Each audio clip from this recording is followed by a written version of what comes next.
Christine Pitawanich with your weekly recap, where we'll be catching you up on some of the biggest stories of the week. We start in Sandy, where police say a man shot and killed 3 people and wounded a police officer. The shooting happened last Sunday, and we've learned quite a few more details throughout the week. The suspect is 38-year-old Brian Moore. He faces 3 murder charges. His lawyer entered a not guilty plea on his behalf in court this week. Now, court records show Moore has a criminal record dating back to 2007. Sandy police say when officers arrived to a domestic disturbance call last Sunday, Moore immediately shot at them and officers fired back. Investigators say Sergeant Garrett Thornton was hit multiple times and was taken to the hospital. He is expected to survive. The people killed were Jenna Overson, who we're told was Moore's wife, along with Mary Beth Overson and 16-year-old Coben McClure. Jenna was in addiction recovery, and her sponsor told us she'd been the victim of domestic abuse in the past. In March, we were doing step work, and that's part of having a sponsor. You go over steps and stuff, and it was around toxic relationships and narcissism, and she thought he was getting better. She wanted that. She wanted that family life and, to have him be there with her and her boys. Friends say Jenna leaves behind 5 children. Meantime, the Clackamas County Sheriff's Office is looking for new video from the Sandy neighborhood to help in its investigation into Sunday's triple homicide. Detectives are now asking for video from anyone who lives in or may have been in the area on your screen around the time of the shooting. That is Sunday, May 31st, between 3:30 and 4 p.m. on Evans Street, from Meinig Avenue to Van Fleet Avenue. You can submit tips by phone or online.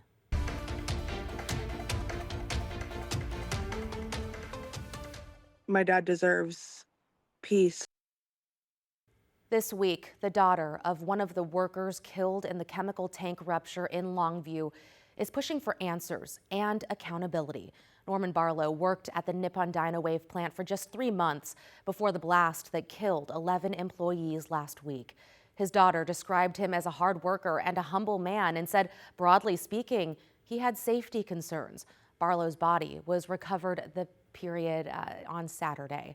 Now, this week, a workplace safety expert told us the chemical tank that ruptured was likely not inspected by state or federal authorities because those inspections aren't required. Nippon Dynawave has said very little about the circumstances of the blast and the tank itself, only that it will let the facts speak for themselves. Over the past decade, records show the state of Washington has taken formal enforcement action against Nippon Dynawave 18 times for environmental issues, with fines totaling more than $43,000, though it does not appear at this point that there are links to the tank in question. Nippon Dynawave has acknowledged they work in a highly hazardous industry, but says it approaches it with utmost care. When I first found out, I was just hopeful that my dad would call at 3. I was just hopeful that he had been helping other people get out of the mess. That's all my dad ever did, was help people and work. Investigators say it could take up to 6 months to determine a cause. Thursday evening, we learned that the flushing of chemicals from Longview's ditch and dike system is now complete, with pH levels back to normal. And as the investigation into how the toxic chemical tank ruptured continues at Nippon Dynawave, the Longview community is supporting families of the victims. Firefighters said 3 people who were wounded in the incident are still in the hospital. Throughout the week, co-workers, neighbors, and strangers have rallied around the families of the 11 workers killed. Our Catherine Cook went to a benefit concert that brought more people together. In Longview, the line outside the Columbia Theater wrapped around the building. Everyone here thinking of the Nippon Dynawave disaster. I think all of us have been touched by losing somebody or somebody that we know, or someone that our children went to school with. It is so surreal that it's just, just hard to imagine something like that. If you were these families, you know what I mean? And so we're just here to help. The theater hosted a benefit concert Tuesday night. All proceeds going to victims' families. Tickets, $30. I wish I could give more. I'm reaching down deep to figure out how I can give more. Inside the theater, Court Carpenter and Dakota Robbins took the stage, both from Washington.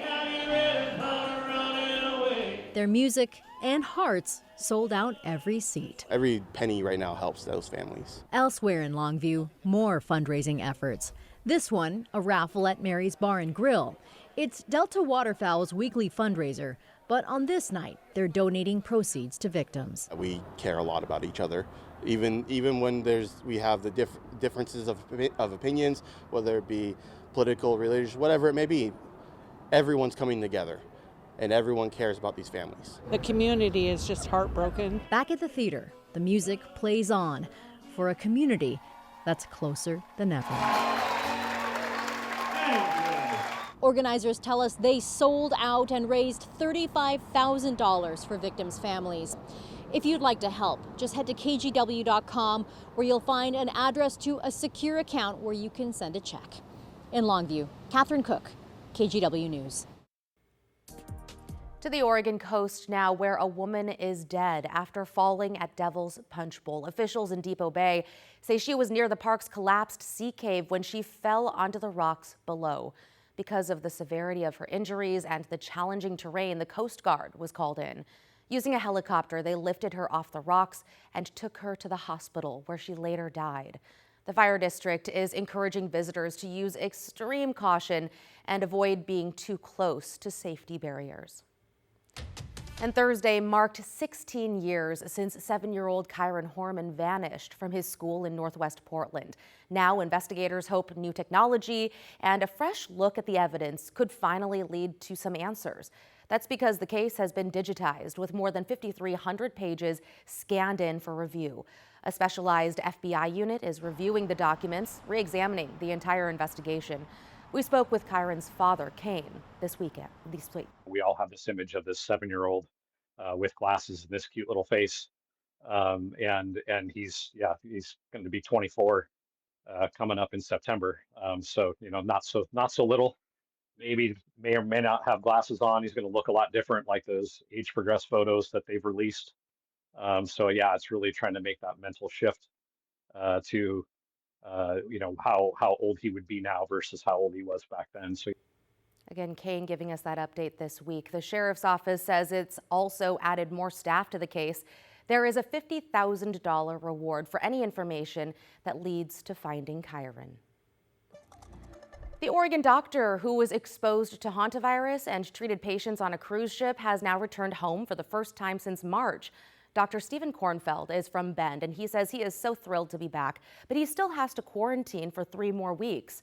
He says he stepped in to help after 2 passengers got sick and died before they knew that it was because of hantavirus. And only then did I realize I've really been exposed to this.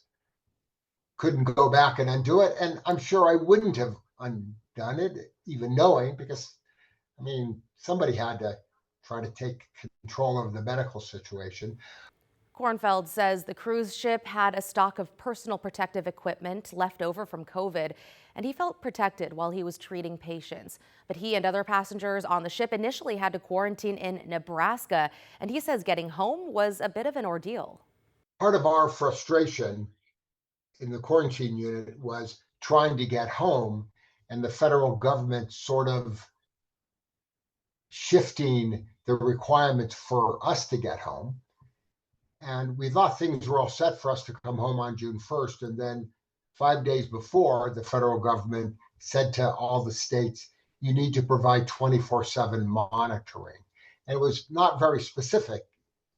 We didn't know, or the state didn't know, what that monitoring meant. But they were able to hire a security company, and outside my house, there's a car doing 24/7 monitoring. Dr. Kornfeld tested negative for hantavirus. He says he's feeling good and that the virus has not spread to anyone who wasn't on the ship. Well, people living in a neighborhood in southeast Portland say homeless people, aggressive dogs, noise, and piles of garbage are making life miserable. They say their calls for help are going nowhere. Blair Best went to the property to see conditions firsthand. In this southeast Portland neighborhood, one house divides the community. Our quality of life here is pretty low. Tamala Cantor's neighbors have been inviting homeless people to stay for well over a year now. So that's the main concern, is the camping. It's forced at least one neighbor to move, she says. It's incredibly dangerous with the dangerous dogs that they have that have broken through our fences and attacked our dogs on either side. Nick and Aubrey are among the 10 people currently living on the property off Southeast Harney Street and 29th Avenue that's overflowing with garbage and old vehicles. My friend's mom's house, basically. We're just living here in peace. We just want to be left alone. They put a tent in the front yard and say they have plans to make room for even more of their homeless friends. We're just here to have fun, you know. Neighbors tell KGW they've called the city of Portland asking for help more than a dozen times and get no response. Last night there was a giant party. It was till 2:30 in the morning. Tamala called police. They never showed. That makes me feel unsafe too, that we don't get a response from the police when we ask for it. There's a lot of people in the house, too many to fit in the house. And Hannah also lives next door. they have been burning garbage, which has been setting fire alarms off in my house in the middle of the night. She spent $2,500 on a new fence for safety reasons, she says. To keep the dogs out. You know, as a taxpayer in this city, I really feel like our quality of life should be a lot better. That was Blair Best reporting. A spokesperson for Portland's Permitting and Development says there is an open nuisance case on that property, and they have told the property owner to remove trash and debris. Faculty and staff at Portland State University are pushing back as the school looks to lay off 52 employees. Faculty protested on campus Wednesday night, calling the layoffs the worst cuts in PSU history. The university is considering eliminating 2 academic programs and reducing 7 departments, including special education, history, and international support services. President Ann Cudd says the cuts are necessary to make up a $35 million budget deficit. But some faculty say the move is short-sighted. With the world as it is right now, we need history more than ever. We need languages more than ever. We need international cooperation more than ever. So the fact that those are the departments that are being targeted with these cuts is really concerning to me. Faculty are now calling on President Cudd to put a pause on layoffs and to seek more state funding instead. Public comment on the issue is open now through June 13th. Portland General Electric is asking to raise rates again, but this time it might be welcome news for most customers. In a new filing, PGE is asking for regulatory approval to raise the rate by 29%, but only for large data centers. All other customer groups would actually see a slight decrease in rates, like 1.3% for residential customers. PGE says the proposed rate structure is in line with new rules state lawmakers passed, requiring data centers bear the full cost of their impact on the power supply. If the Public Utilities Commission signs off on it, the changes would take effect next week. The ordinance passes with 7 ayes and 5 no. After weeks of debate, Portland City Council has banned restaurants and businesses from selling foie gras. Councilor Steve Novick sided with the Progressive Caucus, as they've become known as the Peacock, while Councilors Purtle Guinea, Ryan, Clark, Smith, and Zimmerman all voted no. I don't give a damn about foie gras. I don't. I really don't. But I do, without cursing, give a darn about the role in which government plays. Foie gras is made from the enlarged liver of a duck or goose, often by force-feeding the animal. Starting December 1st, restaurants or businesses caught selling it will get a warning, followed by fines of up to $5,000. La Pigeon on East Burnside, which opposed the move, said it was disappointed, saying this was an opportunity for council to show its support for the restaurant industry as a whole. Malfunction. Oh, you can talk. Malfunction. Need input. Remember that lovable robot from the 80s? Well, turns out this weekend, people have the chance to see Johnny 5 in person. That's because Astoria is celebrating the 40th anniversary of the movie Short Circuit in the place where it was filmed. Devin Haskins has a sneak peek. It's going to be a big weekend in Astoria as fans from 2 movies, The Goonies and Short Circuit, both filmed in the city, come to celebrate. It's great to be able to tell that level of story locally. The Clatsop County Historical Society will unveil a new Short Circuit exhibit featuring props from the 1986 movie. We tell the story, of the movie making itself, of the process of designing a robot. And here's a hint to probably the biggest draw, but it's a secret we can't fully reveal because it's still being assembled.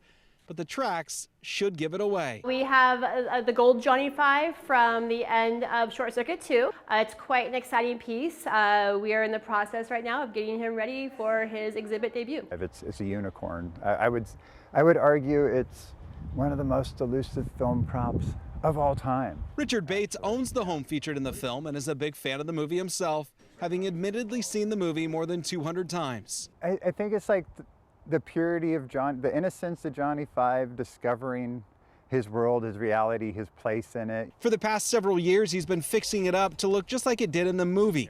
He's even rebuilding the ramp Johnny 5 used to roll up onto the front porch. So we are replicating that. We used all the photos to match the exact angle and length. Supporters hope the weekend help brings in the excitement and funding needed to expand the Oregon Film Museum. Through this movie in particular, we've acquired some archives from Sony. And we are, with this new museum, using this as the catalyst to get this film expansion museum built. Bates says he hopes to break ground in the Oregon Film Museum's expansion soon. He says he has about 70% of the necessary funding. The Short Circuit 40th anniversary celebration this weekend in Astoria, going from Friday to Sunday. In Astoria, I'm Devin Haskins, KGW News. A lot of people excited for that one, I'm sure. Well, back in Portland, Oaks Park is looking for a name for its new drop tower that's debuting next year. The park says the new ride will offer breathtaking views of Portland before delivering a, quote, heart-pounding free fall. If you've got an idea for a name, you can go to the park's website and fill out their form by June 14th. Then the winner will be notified on July 31st, and they will get 2 free season's passes to the park, plus special offers on food and gift shop purchases. Construction starts this summer. And on Thursday, Portland hosted its annual Sister City reception to honor its 8 current sister cities and feature a new one. The latest addition is Lviv, Ukraine. Lviv is Portland's first new sister city in 22 years. Now, the timing is important, too, with the ongoing war in Ukraine. It's very special to know that there are people 10 time zones away who want to have these sister city links, who want to learn about the culture and the history and the people of Lviv. So this is a very special time. Lviv is about 40 miles from the Polish border in western Ukraine and shares a number of similarities to Portland, including, but not limited to, a robust coffee and bike culture. It was really good feeling, and I feel like I was there at the right place at the right time. A local family is calling a TriMet bus driver a hero after he found a grandfather who'd been missing 4 days. Kunchak Lama is part of a relatively small Tibetan community in the Portland metro area, and so was 73-year-old Pema Dorji, missing from his assisted living facility since Saturday. 3 days, almost 4 days, that's a lot. I was very nervous because even with all the help, we couldn't find him. So I was very scared. Had you met him before? Yes, I did. Because he goes to the same community center. We are both Tibetan. Like, he goes to the same Tibetan community center as I do. So Lama kept an eye out on his bus route. Then on Tuesday, from behind the wheel, he found Dorji near Southeast 82nd and Overland. Lama spoke to him, then helped get him to police, who then put him in touch with his family. Now here's a look at your weather. Hello, I'm meteorologist Chris McGinnis, setting down this forecast for you on a Friday morning as we look into the weekend and beyond. Saturday is going to be a wet day, especially the first half of the day. Sunday is going to be a dry day, but frequent showers Saturday. Possibly some small hail, possibly some thunder, and really cool as well. Daytime highs only in the lower 60s. I was looking up the records. The record low maximum, as in the record cool high temperature for Saturday, is like 58 degrees. So that lets you know we're into some pretty cool air. And what that also lets you know is that the air aloft is cool. If we do manage some sun breaks, that could kind of get the atmosphere buoyant enough to produce those shower and thunderstorm, or thunder showers, I should say. Showers are certainly in the forecast. All right, speaking of the forecast, again, over the weekend, we get a cool trough of low pressure that dives into the northwest. So the color coding here represents basically the cooler colors represent the cooler air. The warmer colors represent the warmer air, and we are obviously right underneath the core of that cool air as we go into the weekend. And so with that in mind, the Storm Prediction Center has outlined Northwest Oregon and a good chunk of Western Oregon in at least the slight chance of thunderstorms. We're not anticipating severe weather, but at least the possibility of a rumble or two of thunder during our Saturday midday would be the most likely time to see that. So here's a look at our Saturday forecast. And again, Futurecast peppers the region with frequent showers. That means you get a shower for 10 or 15 minutes, then you get a break for an hour. Then you get another shower for 10 or 15 minutes. Wash, rinse, repeat, right? Now, as we go to the afternoon, if we do manage to poke some holes in the cloud cover, that gets the heating of the day to kind of get the atmosphere percolating up a little bit, and that could give the showers a little bit more vigor. So that hence the orange and yellow blobs that you're seeing here, which suggests some heavier showers, some possible hail, and maybe one or two rumbles of thunder. That's all in the cards through early Saturday. If we do manage some thunder, certainly the rainfall amounts might be a little bit higher, but right now this is what Futurecast is suggesting just for Saturday. Close to a quarter of an inch here in Portland. The gradient is more rain to the north, less rain to the south. That's the general trend here, and not much of this, in fact, hardly any, makes its way east of the Cascades. That's for this weekend. Now, fast forward into Sunday. Sunday, we're in between systems. Sunday's going to be a dry day with our next weather system offshore. That will get closer on Monday, so look for an uptick in the clouds and the showers again on Monday, and then it dives across the region on Tuesday. So as we look at our forecast, Saturday's a pretty wet day. Tuesday's a pretty wet day in the 7-day forecast, and that may even linger into early Wednesday. And then as we go to the end of next week, we might finally get our sights set on some drier, warmer weather. And in fact, models are suggesting that next weekend, so we're talking, what, June 13th and 14th, we could be looking at temperatures maybe well into the 80s and beyond. So that's kind of something that we're hanging out there. Again, that's a good 7 to 10 days out. But in the meantime, Saturday's an on and off wet day, Sunday's a dry day, and then Monday into Tuesday is also looking quite wet. And that's a wrap on your weekly recap. Again, I'm Christine Pitawanich. A reminder, you can catch up on the latest headlines anytime on KGW.com, your KGW app, or our YouTube channel.